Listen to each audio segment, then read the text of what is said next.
Picture this. 10,000 years ago, in the Fertile Crescent of the Middle East, night falls over a small farming settlement. The fire is burning. The grain stores are full, and the people gathered around the fire are loud, happy, and more than a little drunk on fermented grain. Somewhere in the dark beyond the firelight, a pair of yellow eyes is watching. It belongs to a wild cat, and technically it should be terrified of the humans in front of it, but it isn't leaving. Because the smell coming from that settlement isn't food for humans. It's food for mice.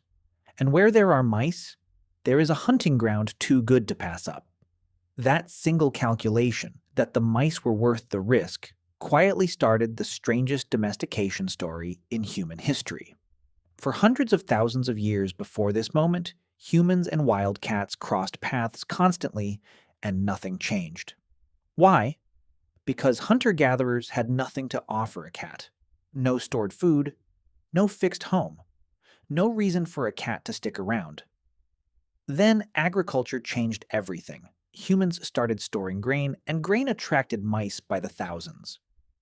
The very food that could keep a community alive through winter was being eaten out from under them. It was an existential threat.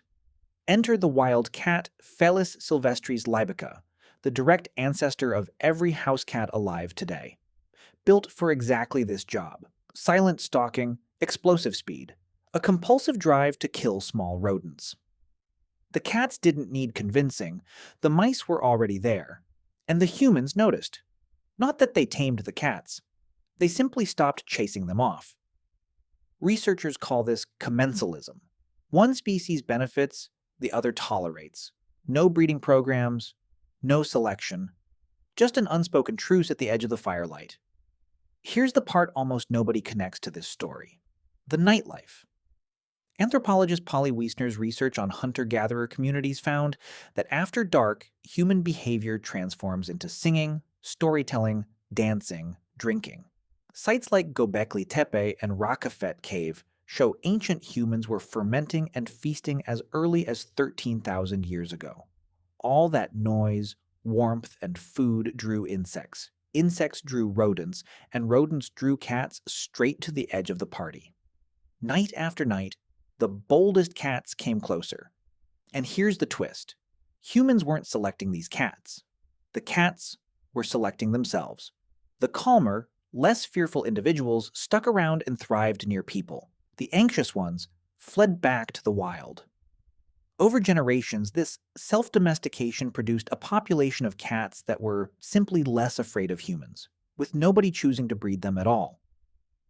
Then came the children, kittens born near a settlement, raised around human noise and scent from birth, imprinted on that world as normal. And children have always done what children do with a small, fascinated kitten. Picked it up, fed it, played with it.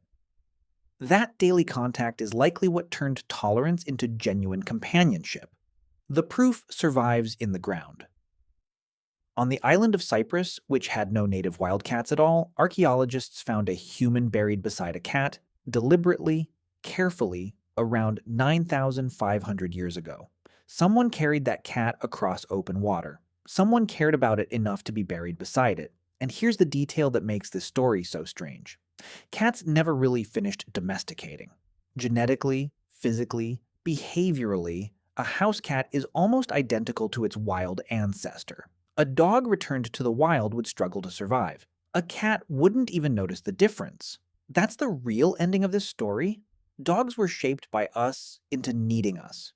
Cats simply decided we were worth sticking around for because of the mice, the fire, and a party at the edge of the settlement that never really ended.